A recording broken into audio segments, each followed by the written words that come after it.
Last government అసలు ఇటువంటి దాని ఏమంటారు యాక్ట్లను కూడా చదువుకోకుండా ఎంత గుడ్డిగా ఇటువంటి జీవోలు ఇష్యూ చేసిందని చెప్పడానికి ఇది ఒక తార్కాణంగా మనం భావించవచ్చు. ఎందుకంటే యాక్చువల్ గా వీళ్ళని గ్రామ వార్డు మహిళా సంరక్షణ కార్యదర్శుల కింద ఇందాక సభ్యులు చెప్పినట్టుగా జీవో నెంబర్ MS నెంబర్ 129 ప్రకారం 2019లో వీళ్ళు నియమించడం జరిగింది అధ్యక్ష. ఓవరాల్ గా చూస్తే అధ్యక్ష వీళ్ళు 15,000 మంది రిక్రూట్మెంట్ చేస్తే అధ్యక్ష దగ్గర 13,815 మంది మహిళా సంరక్షణ కార్యదర్శుల కింద పనిచేసే పరిస్థితి ఉంది అధ్యక్ష. అందులో సుమారుగా 1,189 ఆటోమేటిక్ ఇంకా ఖాళీలు ఉన్నాయి అధ్యక్ష. అయితే 13,815 మందికి అధ్యక్ష 2021కి వచ్చేసరికి మళ్ళా జీవో నెంబర్ 60 ప్రకారం చేసుకుని వాళ్ళని ఒక మహిళా రక్షణ కార్యదర్శుల కింద వార్డు లేక గ్రామ మహిళా రక్షణ కార్యదర్శుల కింద మార్చి వాళ్ళకి ఒక సెపరేట్ జాబ్ చార్ట్ ఇచ్చారు అధ్యక్ష. జాబ్ చార్ట్ లో కూడా అధ్యక్ష చూస్తే పోలీస్ డిపార్ట్మెంట్ ఇందాక కోన రవికుమార్ గారి సభ్యులు చెప్పినట్టుగా ఒక చీఫ్ సెక్రటరీకి ఎన్ని బాధ్యతలు ఉంటాయి అన్ని బాధ్యతలు కూడా ఒక గ్రామ మహిళా సంరక్షణ కార్యదర్శికి అప్పచెప్పడం అనేది చూస్తేనే అధ్యక్ష లాస్ట్ గవర్నమెంట్ తాలూకు అవివేకం అనేది చాలా క్లియర్ గా అర్థమవుతుంది అధ్యక్ష. ఎందుకంటే అధ్యక్ష ఈ రోజు మనం ఇక్కడ చూసుకుంటే అధ్యక్ష పోలీస్ డిపార్ట్మెంట్ లో ఒక ఉద్యోగం సాధించాలంటే వాళ్ళు శారీరక దారుఢ్య పరీక్షలు వాళ్ళు నెగ్గాలి, రిటర్న్ టెస్ట్ వాళ్ళ ఎగ్జామ్ పాస్ అవ్వాలి, 9 months ట్రైనింగ్ కఠోరమైన ట్రైనింగ్ ఉంటుంది అధ్యక్ష.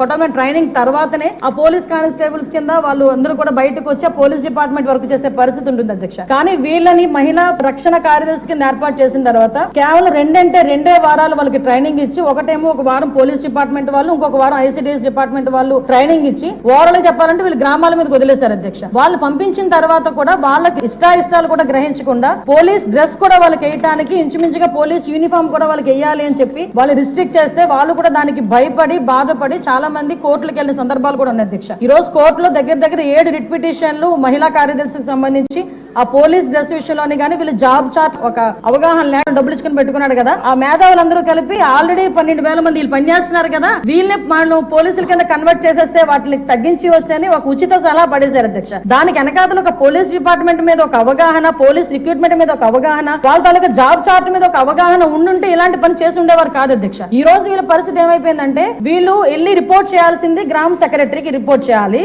వీళ్ళు అడ్మినిస్ట్రేటివ్ పవర్స్ ఎక్కడ ఉంటాయంటే పోలీస్ డిపార్ట్మెంట్ దగ్గర ఉంటాయి. వీళ్ళకి జీతం ఇచ్చేదేమో MPDO, లీవ్ ఇచ్చేదేమో MPDO, మళ్ళా తిరిగి ఒకవేళ ట్రాన్స్ఫర్ అవ్వాలంటే డిపార్ట్మెంట్ కలెక్టర్ దగ్గరికి వెళ్ళాలి అధ్యక్ష. అంటే వీళ్ళకి సంబంధించి ఒక అథారిటేటివ్ ఆఫీసర్ ఒకరు కూడా లేక ఇన్ని డిపార్ట్మెంట్స్ తో పోనీ పైకి వచ్చిన తర్వాత పని చేద్దామంటే వీళ్ళు తాలూకా అంటే పైచి ఎంత పెరిగిపోయిందంటే లాస్ట్ గవర్నమెంట్ కి వీళ్ళ చేతే తక్కువ జీతాలు ఇచ్చి ఎక్కువ పని చేయించుకుందామని క్రైమ్ ఆఫ్ ఎఫెన్స్ దగ్గర కూడా కాపాడడానికి కూడా వీళ్ళు తీసుకెళ్లాలంట. నాన్ బెయిలబుల్ వారెంట్లకు సంబంధించి వీళ్ళు సపోర్ట్ చేయాలంట. అక్కడికి వెళ్లి మహిళా సంరక్షణ కార్యదర్శుల కింద మహిళా రక్షణ కార్యదర్శుల కింద అక్కడ ఉన్న అవగాహన కల్పించడం లేకపోతే ICDS సంబంధించి ఏదైనా మిడ్ డే మీల్స్ చూడడం అంతవరకు ఓకే. ఆఖరికి పోలీస్ డిపార్ట్మెంట్ కి వాళ్ళ ఇన్వెస్టిగేషన్ లోని కూడా వీళ్ళు హెల్ప్ తీసుకొని చేసుకునే పరిస్థితి కనిపించింది. లాస్ట్ గవర్నమెంట్ లో చాలా మంది మాతోనే మొరపెట్టుకున్నారు అధ్యక్ష. మేము ప్రతిపక్షంలో ఉండేటప్పుడు పోరాటాలు చేసేటప్పుడు మమ్మల్ని ఆపడానికి ఈ మహిళా కానిస్టేబుల్ తో పాటు మహిళా పోలీసులు కూడా పంపించేవారు. మేము అడిగే వాళ్ళు మీరెవరమ్మా మహిళా పోలీసా మహిళా కానిస్టేబుల్ అంటే మహిళా పోలీస్ అండి అని. ఇందులో విషయం ఏంటంటే అధ్యక్ష చాలా మంది ఏస్